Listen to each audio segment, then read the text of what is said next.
धारूर समाचार मंच तर्फे यूट्यूबवरील आमच्या सर्व प्रेक्षकांना 78व्या स्वतंत्र दिनानिमित्त हार्दिक शुभेच्छा। आजचा दिवस आपल्या स्वातंत्र्यासाठी बलिदान दिलेल्या हजारो स्वतंत्र सैनिकांच्या त्यागाची आठवण करून देतो। त्यांच्या संघर्षामुळेच आज आपण मुक्त आहोत, स्वप्ने पाहू शकतो आणि ती पूर्ण करण्याचं स्वतंत्र उपभोगू शकतो।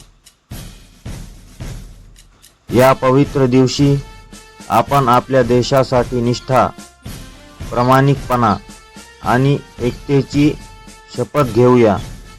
चला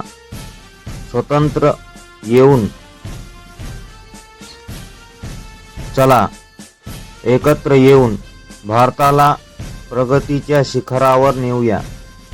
जय हिंद, जय भारत।